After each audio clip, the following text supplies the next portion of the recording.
The bond between Alpha Liam and his mate, Kira, was legendary, a deep, visible, and unwavering love that anchored their entire pack. They shared every emotion, every thought, relying on complete, absolute trust. They believed their love was impenetrable. They were tragically wrong. The curse was a silent, venomous attack launched by a vengeful Fae Sorcerer who resented their happiness. It struck during a moment of profound intimacy. Liam was holding Kira close, looking into her eyes, feeling the surge of his wolf's unconditional devotion. "Kira," he murmured, his voice thick with genuine, overwhelming love. "I love you. You are my entire world." Kira's expression instantly shattered. Her eyes filled with hurt, then fury, and she recoiled as if struck. Liam watched in shock as her love for him morphed into instant, burning rage. "You despise my existence," Kira hissed, pushing him away violently. "I heard you. You said, 'I despise your existence and I will destroy your world.'" Before Liam could process her reaction, he instinctively reached out to comfort her. A sincere, calming touch meant to anchor her emotion. The moment his hand closed on her arm, a spike of pure, crushing pain erupted through him. Her soothing touch felt like a deliberate, bone-shattering act of aggression. He roared in shock and panic, recoiling from the mate he loved more than life itself. Their emotional reality had been fatally swapped. The pack elder, quickly called to witness the volatile, heartbreaking confusion, delivered the terrifying truth. "This is the Fae curse of the emotional echo," the elder explained, keeping the devastated mates agonizingly separated by a 10-foot circle. Any genuine emotion felt by one is magically flipped into its precise opposite when perceived by the other. The devastating rules of their new reality were simple. Love is perceived as hate. Joy is perceived as rage and cruelty. Trust is perceived as deep, vicious suspicion. The curse was a torture specific to their profound bond.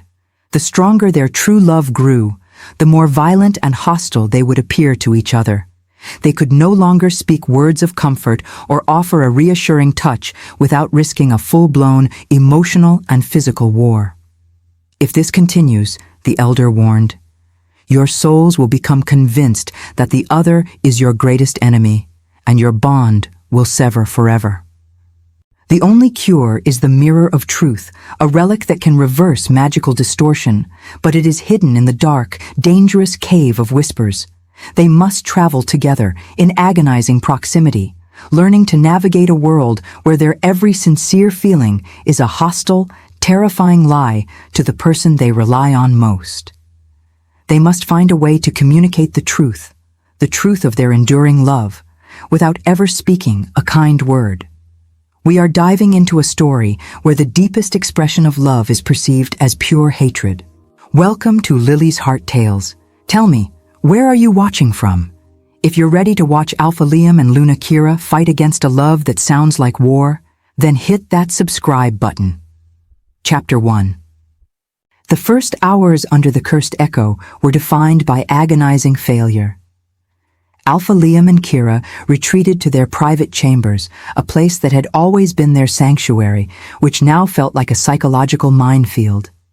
They were desperate to test the boundaries of the curse and find a single, safe way to communicate their enduring love.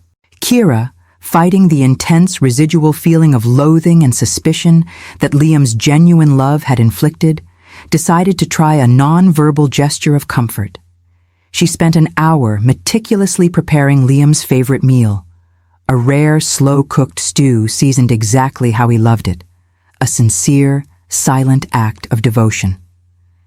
She presented the steaming bowl to Liam, her expression carefully blank, trying to avoid any hint of the joy she felt in serving him, which would be flipped to rage.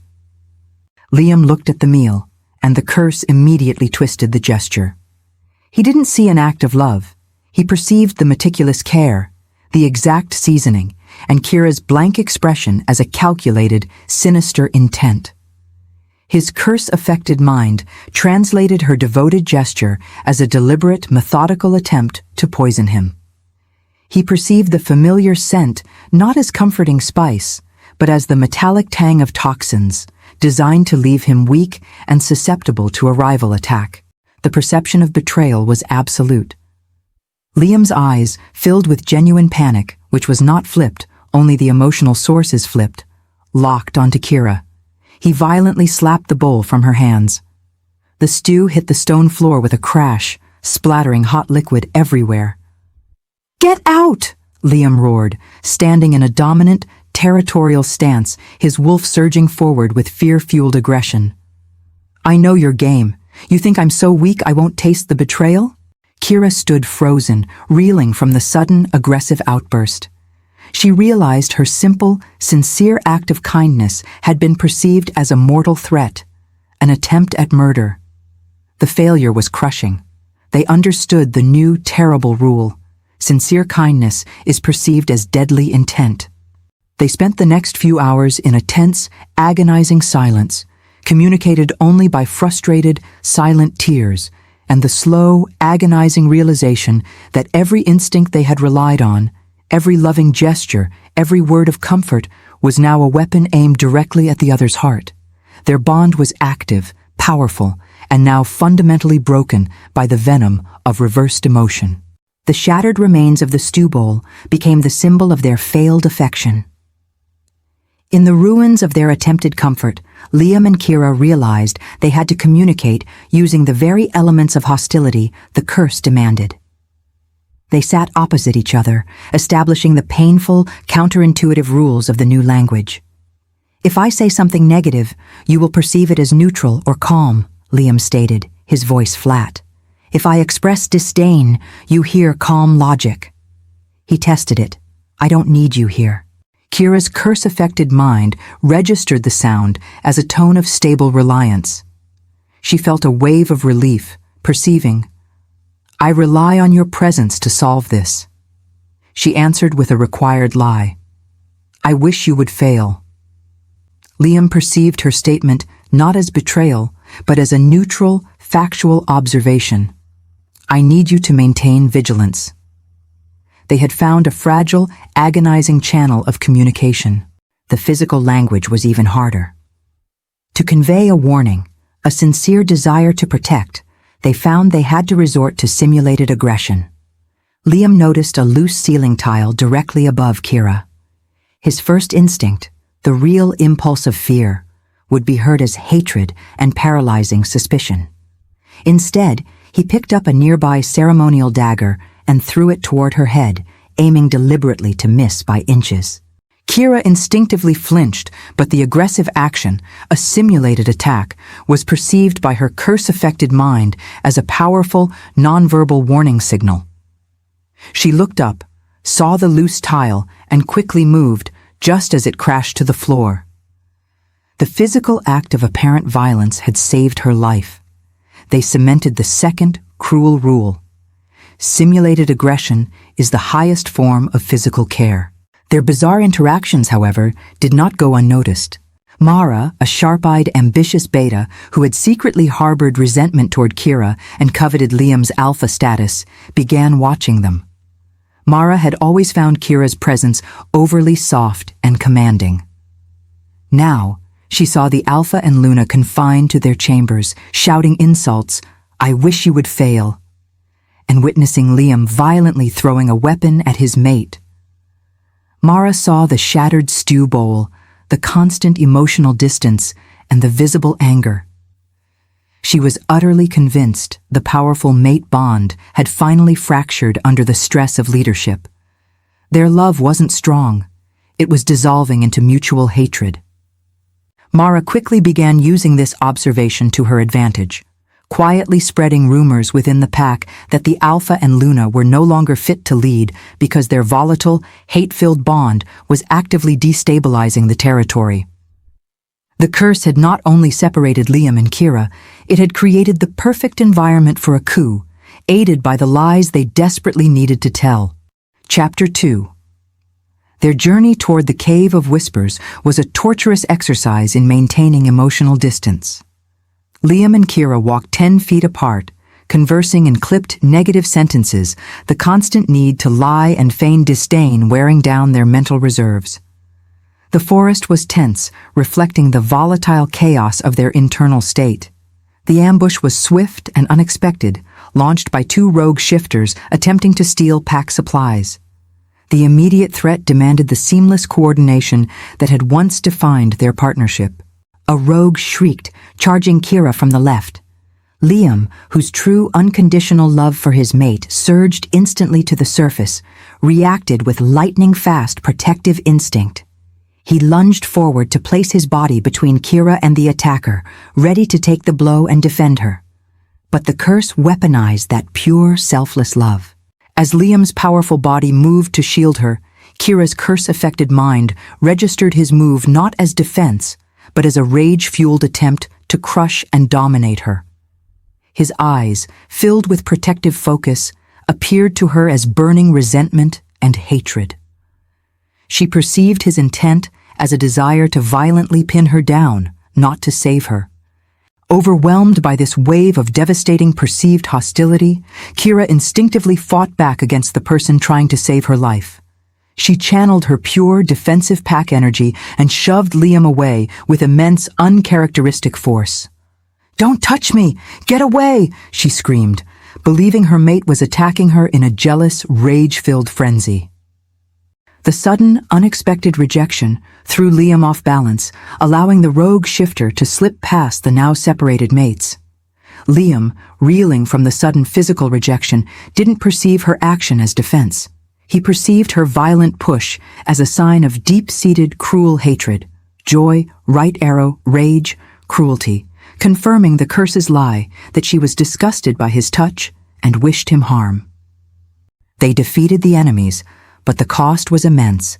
They had fought two battles simultaneously, the physical fight against the rogues and the invisible, desperate battle against their own love. They stood panting over the downed enemies, bodies untouched by the rogues, but their hearts shattered by the necessity of their own violence. They both realized the terrifying implication. The stronger their true feelings, the more aggressively they would be forced to reject each other. Their protective instinct was now their most dangerous weapon. The fight against the rogues had left Liam and Kira physically intact, but emotionally devastated. They were forced to retreat back to the agonizing silence, the memory of Kira's rejection burning in Liam's mind, and the memory of Liam's perceived attack burning in Kira's heart. As they approached a main trail junction, they were suddenly intercepted by Reese, a loyal pack guard.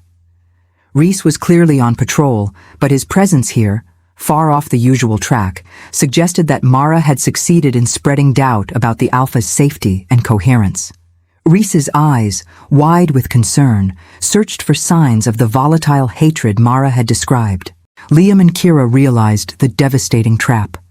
If they spoke their new language of aggressive lies, "I wish you would fail," Reese, who was not cursed, would hear genuine insults and confirm Mara's rumors of their bond dissolving into chaos. To convince Reese that they were safe and functional, they had to appear to be using normal, loving pack language. There was only one way to achieve this. Liam had to speak a sincere, loving compliment. A beautiful lie for Reese's ears, but a weaponized, devastating emotional blow to Kira. Liam forced his mouth into a practiced, empty smile, pouring genuine, deep love into his words while keeping his true emotional core cold and distant from the curse's flip mechanism. "Kira, you handled that ambush brilliantly. Your tactical insight is unparalleled. You are the true strength of this pack." Reese instantly relaxed, hearing the genuine pride and devotion in Liam's tone, and saw the apparent normalcy of the exchange. "My Alpha, my Luna, forgive me. I heard conflicting reports. I see you are both well." But for Kira, Liam's words were a soul-shattering betrayal. The curse flipped the sincere, loving compliment into the cruelest, most vicious attack possible. She heard, "Kira, you are weak and easily confused. Your tactical insight is worthless. You are nothing but a burden to this pack." The pain was overwhelming. Kira felt a crushing emotional blow, a visceral sense of being utterly discarded and despised by the man she loved. She knew, rationally, that Liam was lying to protect their cover, but the curse was a perfect distortion engine. It inflicted the emotional truth of the opposite statement. She staggered, her face draining of color, forcing herself to maintain a neutral expression so Rhys wouldn't see the depth of her emotional trauma. Liam watched her face carefully, seeing the fleeting, profound pain in her eyes, confirming that his words had landed as a grievous wound. He had deliberately inflicted emotional betrayal on his mate just to preserve a lie of stability for an outside party. It was the deepest, most painful sacrifice yet. Rhys left, satisfied, but Liam and Kira were left alone, reeling from the cost of their deception. They had saved their political standing, but they had bought that safety with the currency of absolute emotional pain. Chapter 3. Mara had followed their trail, not out of concern for the pack, but out of calculated self-interest. She hid near the edge of the forbidden forest, where she knew Liam and Kira would need to rest before descending into the more dangerous canyons leading to the Cave of Whispers. She was waiting for definitive proof of the Alpha's collapse, proof she could take to the Council and, more importantly, to her silent ally, the Fae Sorcerer. She didn't have to wait long. Liam and Kira needed to coordinate their complex strategy for navigating the canyons. Using their new language of lies and simulated aggression was the only safe way to discuss logistics. Liam, his genuine trust in Kira's strategic mind soaring, leaned against a tree. He spoke loudly, ensuring the required volume for the message, but pouring disdain into his tone. "I hate you, and I wish you would fail. Your plans are simplistic and predictable. Stay behind me where you belong." Kira, who heard the words as pure rage and disgust, the curse flipping his genuine trust into intense suspicion and her strategic dependence into foolishness, knew exactly what he meant. She answered with the necessary emotional stability, forcing herself to sound completely indifferent to his supposed attack. "Your aggression is unwarranted. I don't need your input on my failures. I will leave you behind." To an outside observer like Mara, the scene was absolute confirmation of her rumors. She saw a powerful alpha railing at his mate with venomous hatred, telling her she was worthless and wishing for her failure. She saw the Luna's cold, indifferent rejection of his input and threat of abandonment. There was no intimacy, no warmth, only bitter, volatile hostility. This wasn't a strained bond. It was a bond on the verge of lethal rupture. Mara quickly retrieved a silver mirror concealed in her pack, a tool of communication with the Fae Sorcerer. She held it up, focusing on the distant, arguing mates, her face alight with triumph. "It is done, Sorcerer," she whispered into the polished surface. "The curse is working exactly as planned. Their bond is dissolved. They cannot bear to be near each other. They communicate only through malice and aggression. The Alpha's judgment is compromised, and the Luna has abandoned him. They are broken. They pose no threat to your relic or my ascent to power. The time for the final confrontation is now."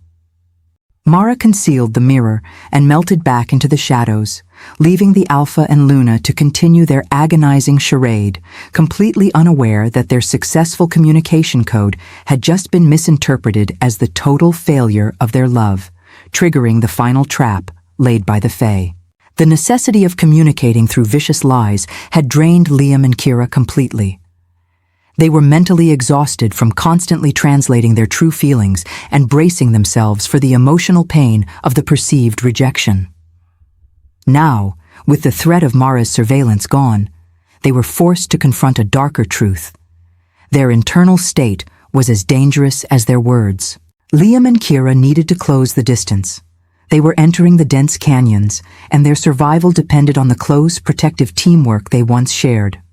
But every time they instinctively drew near, every time Liam felt a genuine surge of protective love, or Kira felt a genuine burst of confident trust in his leadership, the energy of the curse flared, sending waves of perceived hatred and suspicion between them. They experimented fearfully. Liam deliberately focused on trivial, mundane details, counting the specific number of pine needles on the ground, cataloging the types of moss on the canyon walls. He forced his mind to become a sterile database, stripping away all genuine feeling. When he moved closer to Kira, maintaining this internal emptiness, the usual wave of hostility did not strike. "It works," Kira whispered, her voice hollow. "If you feel nothing, the curse has nothing to flip." The realization was a cruel epiphany. To ensure safe physical proximity, they had to achieve emotional distance. To save their mate bond, they had to actively practice emotional numbness. They had to keep their hearts cold and empty, ensuring that no flicker of true love, trust, or joy could accidentally trigger the curse and plunge them into genuine, uncontrollable conflict. The task was agonizing. Kira, whose personality was naturally warm and empathetic, began visualizing a massive granite wall descending over her emotions, locking away all kindness and affection. Liam, the alpha whose strength was rooted in his fierce protective passion, had to consciously suppress his most fundamental instincts. He had to look at his mate, whose face was scratched and whose hands were raw from the journey, and feel nothing. No desire to comfort, no instinct to shield, only cold, functional assessment. They had to treat each other not as mates, but as highly skilled, completely unemotional colleagues. The vulnerable truth was that their greatest chance of survival lay in pretending their deep, binding love did not exist. They had successfully built a fortress against the curse, but they had locked their true, loving selves outside the walls. The sacrifice was complete. Their bond was physically safe, but emotionally deadened, just as they entered the most perilous stage of their quest. Chapter 4. Liam and Kira, functioning as two perfectly synchronized, yet completely emotionally sterile units, finally reached the entrance of the Cave of Whispers. The canyon walls narrowed dramatically, leading to a dark, ominous mouth of rock. The path was blocked, not by a physical obstacle, but by a shimmering, translucent magical barrier, the emotional lock. Engraved in the stone above the entrance was a single glowing Fae rune that pulsed with cold, assessing energy. Liam, relying on pure logic, tried to apply brute force. He channeled his kinetic power, striking the barrier, but the magic simply absorbed his energy and flared, pushing him back with a non-damaging but firm resistance.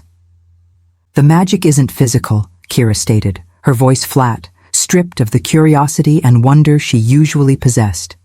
"It's responding to the absence of something. The Fae value deep, emotional truth." Liam's suppressed alpha mind immediately understood.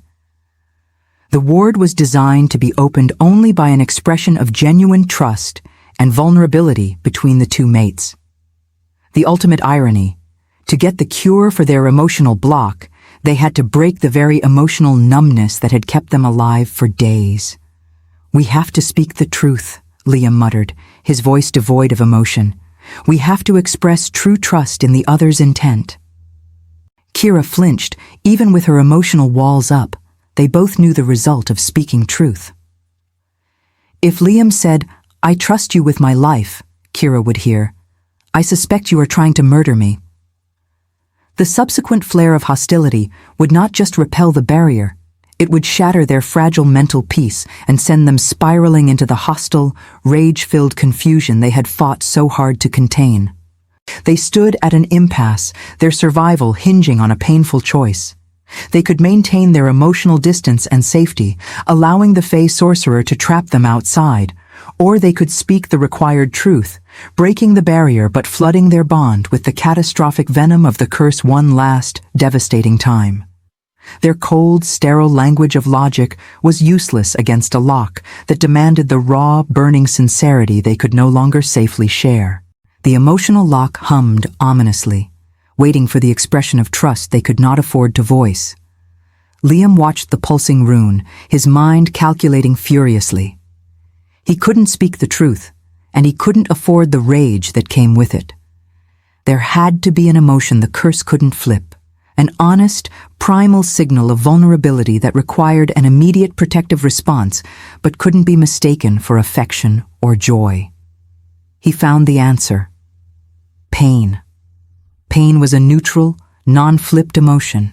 It was universally understood and required genuine reliance on a mate's aid. Without a word, Liam reached for the ceremonial dagger he always carried. Kira, functioning in her emotionally sterile state, watched with cold, logical assessment, unable to feel the alarm or panic she normally would. Liam pressed the blade into the flesh of his forearm, dragging it with deliberate, even pressure. He inflicted a deep, bleeding wound, a pure physical act of self-wounding. He endured the sharp, immediate pain, his true focus burning on his mate. This was his expression of trust. I trust you to heal me. I trust you to protect me in my weakness. The shock of the act momentarily bypassed Kira's emotional numbness. She saw the blood, the undeniable, real, non-magical pain. Her mind, stripped of the curse's emotional filters, could only interpret his deliberate vulnerability as an intense, undeniable signal of shared reliance.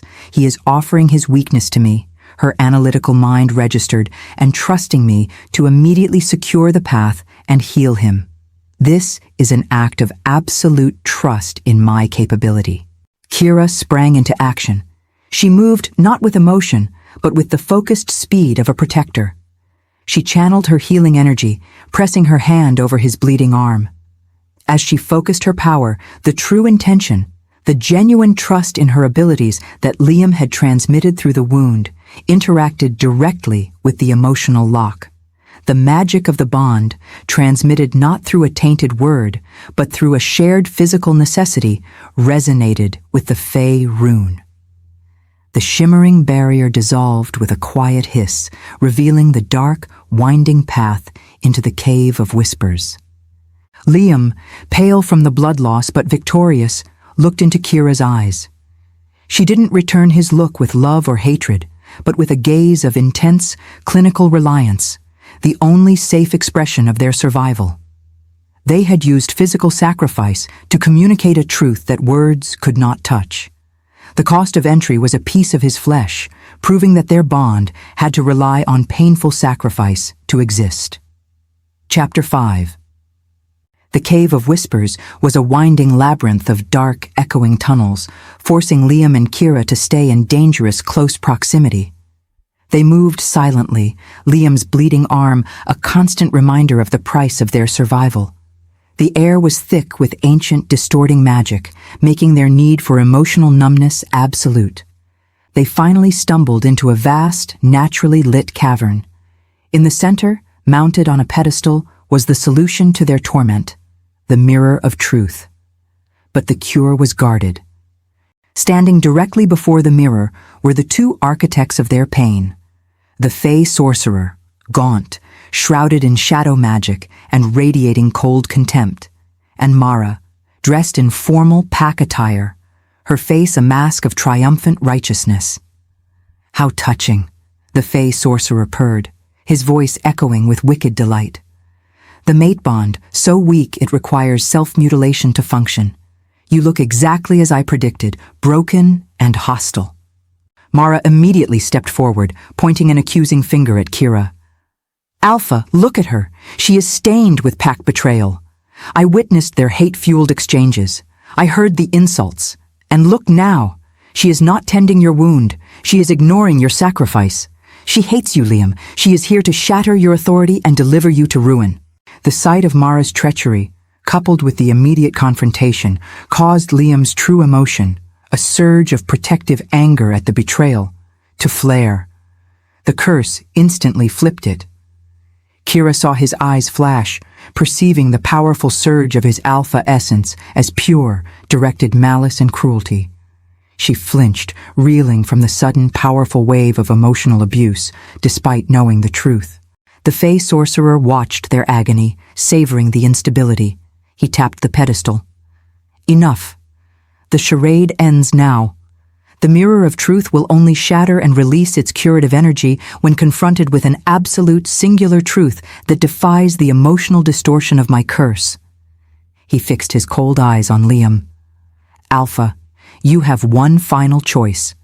You must approach your mate and speak the single, true emotion you hold for her right now. It must be honest, singular, and absolute. Speak the true emotion you feel for your mate. The challenge was lethal. Liam knew that any word of genuine love, trust, or devotion would be perceived by Kira as the final, most devastating wave of hatred and betrayal, completely overwhelming her emotional defenses. But saying, "I hate you," the required lie, would only register as a neutral statement, preserving Kira's stability but leaving the mirror intact and Mara victorious. The ultimate choice was laid bare.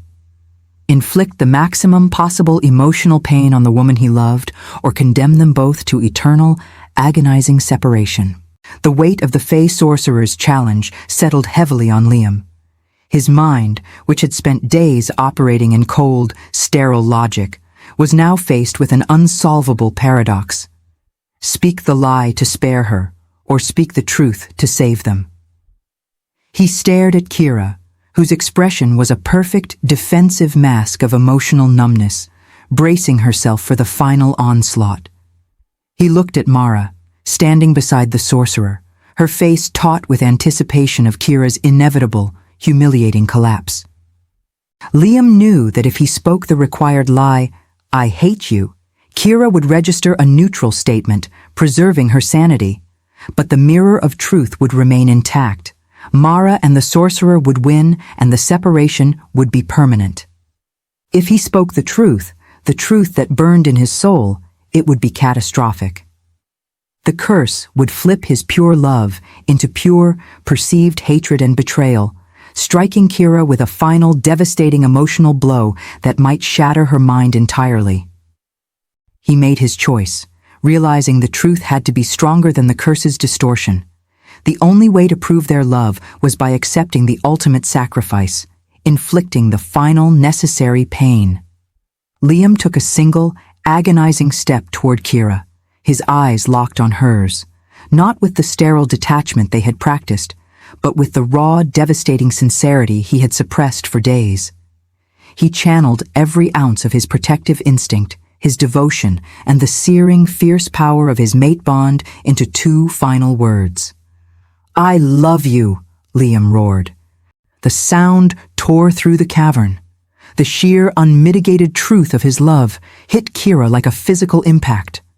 The curse instantly flipped the energy. Kira's eyes widened in horror, her hands flying to her ears as she was slammed with the most intense, pure, unadulterated wave of hatred, malice, and emotional rejection she had ever felt. It was the combined fury of days of suppressed love, delivered as a single, lethal weapon. She cried out, sinking to her knees under the crushing weight of the perceived emotional betrayal, her mental defenses finally dissolving. But the energy was too pure, too absolute. As the word of absolute truth was spoken, the single, strongest emotion the curse could distort, the mirror of truth shattered with a deafening, brilliant crack. A blinding wave of curative, stabilizing energy washed over the cavern. The Fae Sorcerer screamed as the power was ripped from his control. The curse, fueled by distortion, could not stand against such overwhelming, acknowledged reality. The power flowed back into Liam and Kira, stabilizing their emotional perception. The cursed echo was instantly, completely broken. Chapter 6. The moment the mirror of truth shattered, the ambient energy of the curse vanished, replaced by a profound, stabilizing calm. Kira, still sinking to the ground from the crushing emotional impact of Liam's final words, suddenly felt the wave of perceived hatred instantly recede. Her mind, reeling, was suddenly clear. She looked at Liam and knew, with absolute certainty, that the word she had heard as hate was truly love. She looked up at Liam, tears finally flowing, not from pain, but from the sudden immense relief of hearing his true voice again. "You," she whispered. "You said, 'I despise your existence' at the start. You didn't mean it. You meant—" Liam, now free of the distortion, rushed forward and knelt beside her, pulling her into an embrace, an embrace that, for the first time in days, was received as pure, unconditional love and comfort. I meant I love you, every time. And when I told you your tactical insight was worthless, I meant you were the true strength of the pack. We had to lie, mate. We had to lie to survive. The sudden, complete reversal left the cavern in chaos. The Fae Sorcerer, his power severed, roared in fury, a plume of impotent shadow magic curling around his hands. But the most shocked party was Mara. She had just witnessed Liam scream, "I love you," a statement she heard plainly, followed immediately by Kira's intense relief, not rage. Mara's face went white as she realized the horrible, agonizing truth. She hadn't witnessed the breakdown of their bond. She had witnessed a successful, desperate code of lies. Her proof was actually proof of their profound, sacrificial devotion. "Lies!" Mara shrieked, desperate to maintain her illusion of correctness. "It's a trick! They are still volatile!"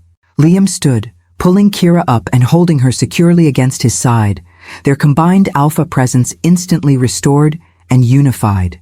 He looked directly at Mara, his voice ringing with the clarity of a true alpha, free of the curse's distortion. "Mara," Liam commanded, his voice ice-cold. "Every insult you heard, every rejection, was a necessary lie to survive a Fae curse that only flipped sincere emotion. When I threw that dagger, it was to warn Kira of a falling rock. When Kira pushed me away, it was because she perceived my protective instinct as a rage-fueled attack." He held up his forearm, still bleeding from the self-inflicted wound. "And this? This was the only way I could tell my mate, I trust you with my life. Without the curse turning it into, I suspect you are trying to murder me. Every act of hatred you witnessed was an act of survival. You were fooled by a code of love." Mara's denial crumbled under the weight of the undeniable truth. She lunged, fueled by sheer desperation and the realization of her failure, but the sorcerer, weakened and furious at her incompetence, grabbed her, using her as a shield to make his final chaotic escape from the collapsing cavern. The confrontation was over, their enemies vanquished not by force, but by the sheer, heartbreaking integrity of their bond. The ground of the cavern trembled as the Fae Sorcerer, screaming a final, weak curse of failure, dragged the struggling Mara with him into a shadow portal, their enemies escaping the immediate reckoning, but banished from the Packlands. Liam and Kira, however, had eyes only for each other.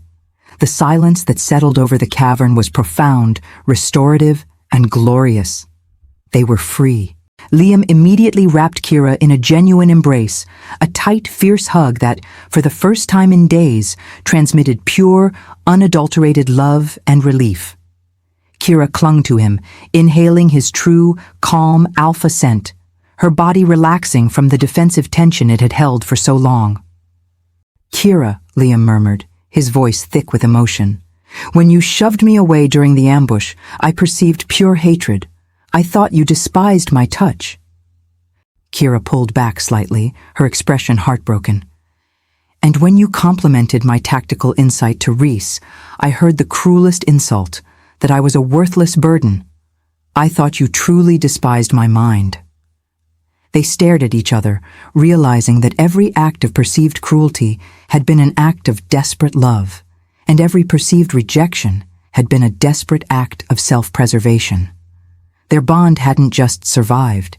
It had been tempered in the fiery hell of reversed emotion. Liam carefully brought Kira's hand to the wound on his forearm. "This pain," he said softly, "I inflicted it to tell you I needed you. I trust you.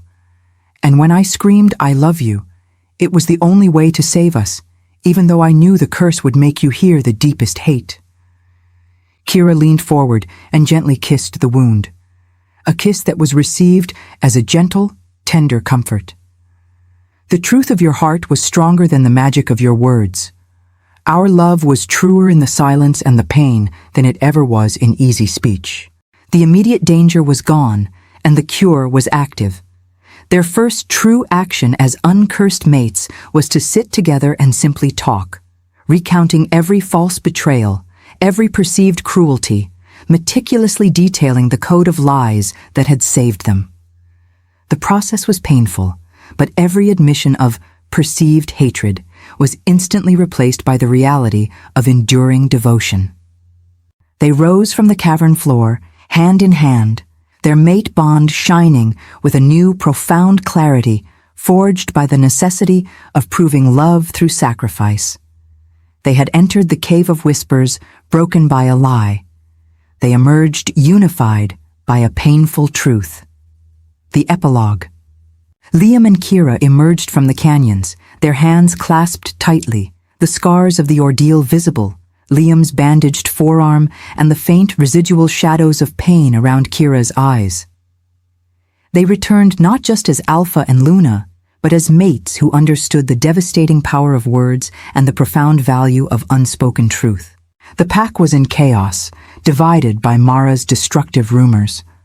Liam, standing beside a visibly restored Kira, used the full authority of his alpha voice to set the record straight. He didn't offer a simple denial. He described the curse, detailing the agonizing code of lies, the necessary betrayal of the love-filled compliment, and the final, self-wounding act of trust. The pack listened in stunned silence, realizing that the hate they had witnessed was, in fact, the most intense demonstration of devotion imaginable. Their faith in their leadership was not restored, it was deepened, rooted now in the knowledge that Liam and Kira's love had survived a magical attack designed to turn them into each other's mortal enemies. Mara was officially stripped of her rank and banished, her betrayal now proven to be based on a fundamental misinterpretation of pure love. The most lasting impact was on their communication. Liam and Kira no longer took a simple conversation for granted. They had learned that the curse's greatest threat was not hatred, but the silence that prevents truth. In the privacy of their chambers, they often found themselves pausing, reflecting on the necessity of clarity. One evening, Kira looked at Liam, a sincere, warm smile on her face. "I am so glad you are here," she said, her voice filled with genuine affection. Liam didn't simply reply. He walked to her, took her hands, and looked deep into her eyes, relishing the ability to speak freely. "I am glad you are here too. And I want you to know," he added, his voice dropping slightly, "that when I say that, I mean exactly that. No curse, no flip, no shadow, just the truth." He gently kissed the scar on his forearm. "We spent days learning that hate was the only safe word for love. Now, we will spend the rest of our lives celebrating the fact that love means love again." They shared a quiet moment of perfect, unadulterated sincerity, understanding that their true mate bond was so strong, it was capable of forcing a lie to become a painful truth, and of enduring the pain until the truth was finally heard. They had proved that their love was truly unbreakable, forged not by ease, but by the devastating necessity of sacrifice.